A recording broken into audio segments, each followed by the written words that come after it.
बंसीपुर नाम का एक कम आबादी वाला गांव था। अधिकतर गांव के लोग खेती ही किया करते थे। कम आबादी होने की वजह से ही गांव में चहल पहल हुआ करती थी। लोग सुख और दुख में एक दूसरे का साथ दिया करते थे। बंसीपुर गांव जंगल के करीब होने की वजह से वहां का नजारा बहुत ही खूबसूरत नजर आता था। लोग एक बार देखते तो देखते ही रह जाते। इसी वजह से गांव और प्यारा और सुंदर दिखता था। बंसीपुर गांव के लोग छोटे छोटे काम करके अपना घर चलाया करते थे। कोई लकड़ी काट कर तो कोई खेती करके। जैसा गांव बाहर से सुंदर दिखता वैसा ही अंदर से भी। एक बार एक बड़े शहर के व्यापारी की नजर उस गांव पर पड़ी, जो वहां घूमने गया हुआ था। क्यों भाई, क्या हाल है? मैं शहर से आया हूँ और आपका बंसीपुर गांव तो कमाल का है। यहाँ आते ही मेरी आंखों ने इतने प्यारे नजारे देखे कि मेरा यहीं बस जाने का मन कर रहा है। हाँ हाँ, इस गांव और इस जंगल और यहाँ के नजारे की बात ही कुछ और है। और अब तो कई लोग बाहर से घूमने भी आते हैं। सब यहाँ का नजारा और यहाँ के भोजन का खूब आनंद लेते हैं। ये तो बहुत ही अच्छी बात है। मैं भी यहाँ पर एक व्यापार करने की सोच रहा हूँ। यहाँ के नज़ारे बाहर से आए लोगों को बहुत पसंद आते हैं। जी, ये बात तो है। और आप भी यहाँ ठहरना चाहो तो ठहर सकते हो। बस इसके लिए आपको कुछ जमीनें ही तो खरीदनी है। कुछ ही दूर में वन विभाग का कार्यालय है, वहाँ जाकर आप देख लीजिए। जैसे ही शहरी व्यापारी यानी विजय ने ये बात सुनी, वो तुरंत ही वन विभाग के कार्यालय घूमते घूमते जा पहुंचा। विजय को देखते ही वन विभाग के कर्मचारी समझ गए कि जरूर कोई बड़ी मछली हाथ लगी है। जी कहिए, क्या बात हो गई? जी, मैं यहाँ पर एक बड़ा सौदा करने आया हूँ। पूरे 100 एकड़ और उसमें एक बड़ा सा रिसोर्ट बनाकर वहाँ लोगों को एक बेहतरीन सुविधा देना चाहता हूँ। एक तरफ गांव की सुंदरता और मधुरता, एक तरफ मेरा छोटा सा रिसोर्ट। और तो और ये आपके फायदे की बात है। आपको देखते ही समझ गया था कि आज का दिन हमारा अच्छा जाने वाला है। हमें ये सौदा मंजूर है। जल्द से जल्द आप कागजात और पैसे तैयार कीजिए।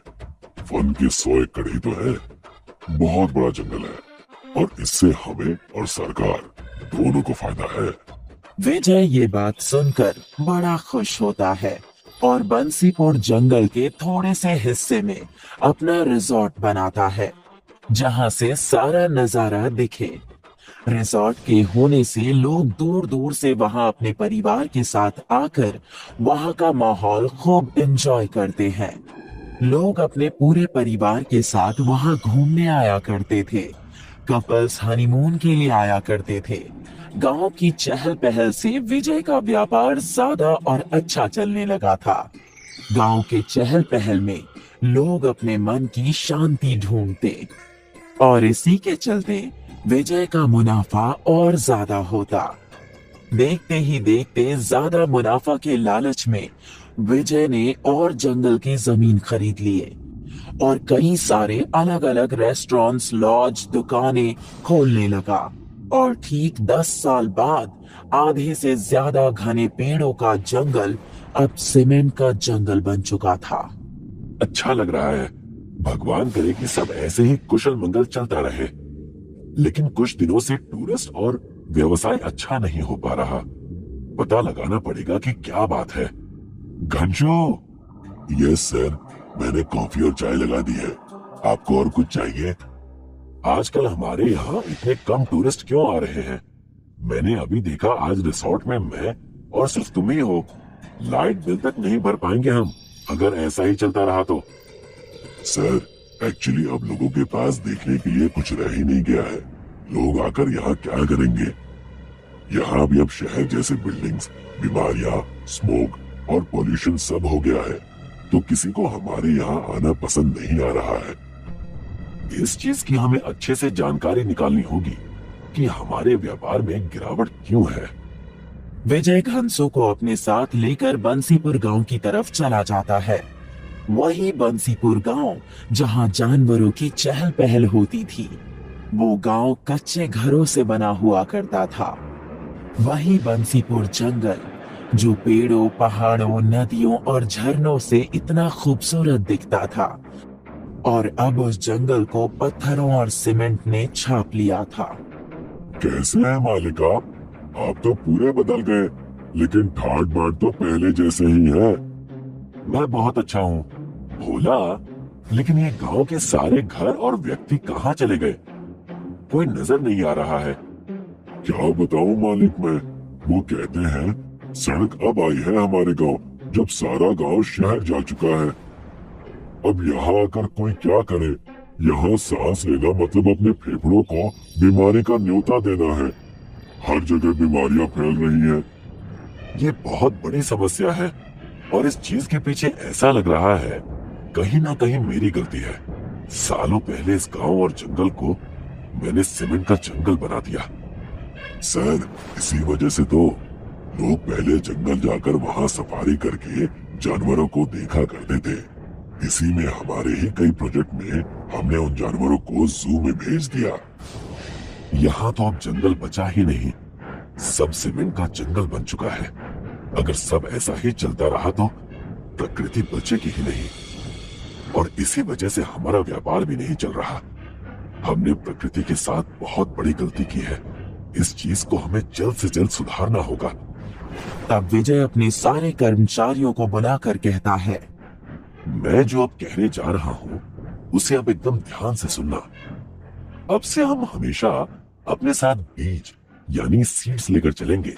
अगर कहीं कोई एक पेड़ कटेगा तो हम उसकी जगह 20 पेड़ लगाएंगे, या उससे ज्यादा ही। यस सर, आपने बिल्कुल सही कहा, और इससे हमारी प्रकृति और भी अच्छी हो जाएगी। अब से हम हर रोज पौधे लगाएंगे। सारे ही लोग हर जगह पौधे लगाने लगते हैं। बंसीपुर के जंगल और गांव को पहले की तरह बनाने की कोशिश करने लगते हैं। देखते ही देखते उनके प्रण ने ये कर दिखाया, और सीमेंट का जंगल अब बदलने लगा। छोटे छोटे पौधे अब बड़े बड़े पेड़ बनने लगे, कोई आम का तो कोई नीम का। कुछ साल बीत चुके थे। मालिक, मैंने आपसे कहा था हम अगर प्रकृति की सेवा करेंगे तो प्रकृति हमारी भी देखभाल करेगी। मैं हर चीज बस व्यापार समझता था। मुझे आज समझ में आ रहा है कि व्यापार और प्रकृति दोनों को बचाया जा सकता है। मैं कितना गलत था। अब जब भी कहीं एक पेड़ कटता है तो मैं 100 लगाने की जिम्मेदारी खुद लेता हूँ। मैंने ये सीखा है। अगर ऐसी सोच सबकी हो जाए तो हर जगह सबका भला हो, बीमारियां कम हो, लोग तंदुरुस्त रहने लगेंगे, सब अच्छा होगा। इसी तरह विजय ने व्यापार का और प्रकृति का ध्यान बहुत ही अच्छे से रखा। सीमेंट का जंगल फिर से घने पेड़ों के जंगल में बदल गया था। लोग अपना समय वहां की ताजा हवा में बिताने आने लगे। सब कुछ पहले जैसा हो गया। लोग फिर से बंसीपुर में आकर वहां के चहल पहल का आनंद लेने लगे। हमारे देश में जिस तरह से 4 धाम प्रसिद्ध है, उसी तरह से श्रीखंड गांव अपने यहाँ की खूबसूरत पहाड़ियों और श्रीखंड देवता के लिए प्रसिद्ध है। दूर दूर से लोग श्रीखंड देवता के दर्शन के लिए यहाँ आते हैं। इसी तरह एक दिन रॉबर्ट डिसूजा यहाँ घूमने के लिए आता है। अरे वाह, मैंने तो उस गांव के बारे में जितना सुना था ये तो उससे भी ज्यादा खूबसूरत है, इसलिए लोग यहाँ आने के लिए बेताब रहते हैं। मन तो कर रहा है गांव में अपना एक घर बनाऊं। रॉबर्ट गांव के चारों तरफ पहाड़ियों को देखने के लिए निकल पड़ता है, जहां पहुंचकर उसे बहुत अच्छा महसूस होता है। वाह, इतनी खूबसूरत पहाड़ियाँ तो मैंने सपनों में भी नहीं देखी है। आज तो बहुत घूम लिया, मजा भी बहुत आया, पर अब बहुत जोरों की भूख लगी है। अगर जल्दी से खाना नहीं मिला तो चक्कर ही आ जाएंगे। हे भगवान, कहीं आसपास अच्छा खाना मिल जाए तो मजा आ जाए। रॉबर्ट खाने की तलाश में निकल पड़ता है। रॉबर्ट को एक ढाबा दिखाई देता है। लगता है पहाड़ी रेस्टोरेंट है, जाकर देखता हूँ। कुछ ना कुछ तो खाने के लिए मिल ही जाएगा। रॉबर्ट ढाबे के अंदर जाता है। क्या कुछ खाने के लिए मिलेगा? हाँ, क्यों नहीं, बहुत कुछ मिलेगा। क्या चाहिए आपको? यहाँ पर क्या अच्छा मिलता है? यहाँ पर तो सब कुछ अच्छा ही मिलता है। आप एक बार हमें सेवा करने का अवसर तो दीजिए। ठीक है, तो आलू पराठे लेकर आओ। रॉबर्ट टेबल पर बैठ जाता है। कुछ देर में शिव प्रसाद रॉबर्ट के लिए आलू का पराठा बनाकर देता है। देखते ही देखते ढाबे में बहुत सारे ग्राहक आते हैं। यहाँ तो ग्राहकों की भीड़ लग गई। लगता है इस गांव में कोई दूसरा रेस्टोरेंट नहीं है। अगर मैं यहाँ अपना एक रेस्टोरेंट खोल दूं, तो बहुत पैसे कमा सकता हूँ। रॉबर्ट जल्दी से अपने पराठे खत्म करके और शिव प्रसाद को पैसे देकर यहाँ से सीधे शहर के लिए निकलता है और वहाँ से कर्जा लेकर यहाँ पर एक रेस्टोरेंट बनाता है। आ जाओ, नया रेस्टोरेंट खुला है। बहुत से लोग रॉबर्ट के रेस्टोरेंट में खाना खाने के लिए आते हैं, पर उनको यहाँ का खाना कुछ खास पसंद नहीं आता और वो लोग खाना खाने के लिए शिव प्रसाद के ढाबे पर जाते हैं। ये देखकर रॉबर्ट को बहुत गुस्सा आता है। वो शिव प्रसाद के पास जाता है। देखो, मैंने इस गांव में एक नया रेस्टोरेंट खोला है। बधाई हो भाई साहब, तुम्हारे इस ढाबे की वजह से लोग मेरे रेस्टोरेंट में नहीं आ रहे हैं। और इसमें मेरी क्या गलती है? अपना ये ढाबा बंद कर दो, नहीं तो अच्छा नहीं होगा। देखिए भाई साहब, ये हमारे पूर्वजों का बनाया हुआ ढाबा है। इसी से हमारी रोजी रोटी चलती है।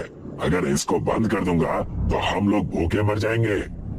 शिव प्रसाद की बातें सुनकर रॉबर्ट गुस्से में यहाँ से चला जाता है और अपने मन में सोचता है, लगता है ये ऐसा नहीं मानेगा।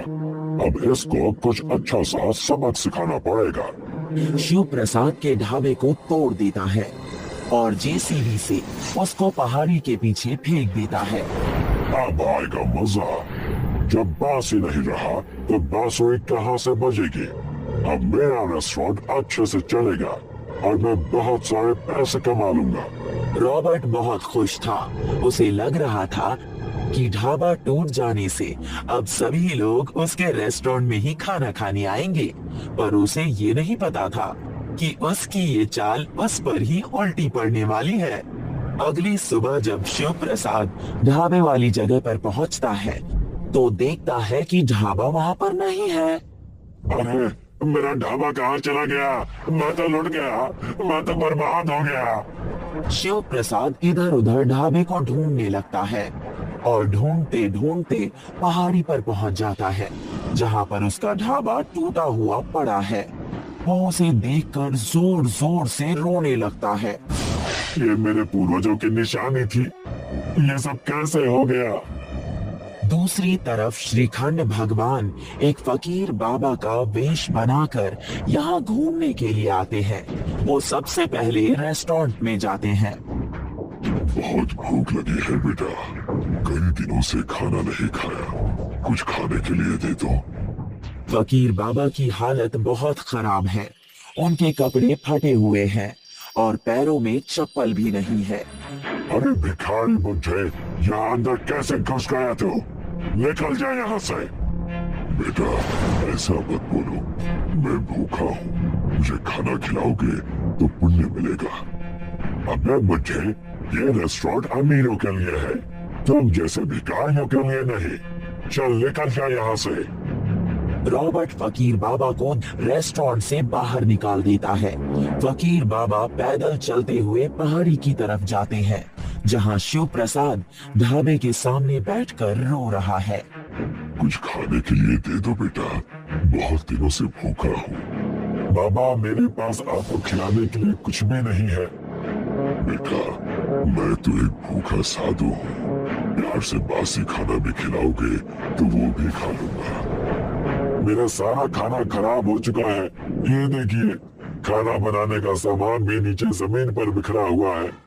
फकीर बाबा देखते हैं कि ढाबे के अंदर का रखा हुआ सारा राशन जमीन पर चारों तरफ बिखरा पड़ा है। बेटा, अगर तुम चाहो तो इसे ही बटोर कर इस फकीर का पेट भर सकते हो।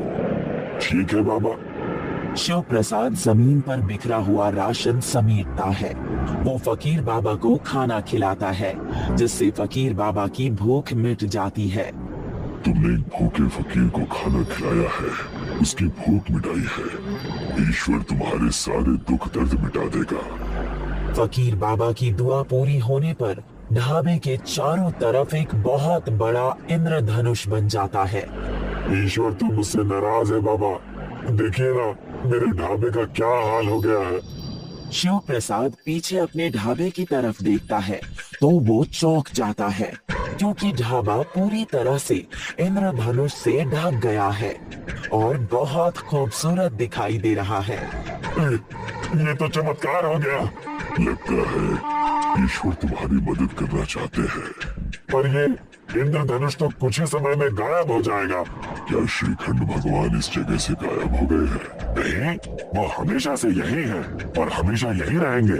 अगर श्रीखंड भगवान हमेशा यही रहेंगे तो उनका आशीर्वाद और ये इंद्रधनुष भी तुम्हारे साथ हमेशा रहेगा। इतना कहकर फकीर बाबा यहाँ से जाने लगते हैं। शिव प्रसाद उन्हें जाते हुए देखता है।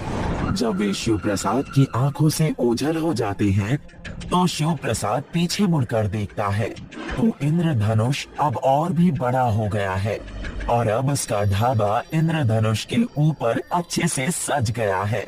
इंद्रधनुष ढाबे पर पहुंचने के लिए कुछ सीढ़ियां बन गई है। शिव प्रसाद उन सीढ़ियों से अपने ढाबे में जाता है और देखता है कि ढाबे की हालत पूरी तरह से बदल गई है। ढाबा अंदर से चमकदार हो गया है। हे श्रीखंड महाराज, आपकी जय हो। जैसे ही लोगों को इस इंद्रधनुष वाले ढाबे के बारे में पता चलता है, रॉबर्ट के सारे ग्राहक उसके रेस्टोरेंट का खाना छोड़कर इस ढाबे की तरफ चले आते हैं। लगता है ये ऐसा नहीं मानेगा। उसको फिर से सबक सिखाना पड़ेगा। रॉबर्ट जेसीबी मशीन लेकर ढाबा तोड़ने के लिए जाता है, पर जैसे ही उसकी मशीन पहाड़ी पर पहुंचती है, वो फिसलन के कारण पहाड़ी से नीचे गिर जाती है। ये क्या हो गया? इस तरह से तो मैं बर्बाद हो जाऊंगा। ग्राहक न आने की वजह से रॉबर्ट का रेस्टोरेंट बंद हो जाता है। रॉबर्ट की हालत देखकर शिव प्रसाद को उस पर दया आ जाती है और वह रॉबर्ट को अपने इंद्रधनुष ढाबे में काम पर रख लेता है। अब रॉबर्ट को भी अपनी गलती का एहसास हो गया है, इसलिए वो भी शिव प्रसाद से माफी मांगता है और मन लगाकर काम करके धीरे धीरे अपना कर्जा उतारने लगता है। इंद्रधनुष ढाबा पूरे श्रीखंड में फेमस हो जाता है।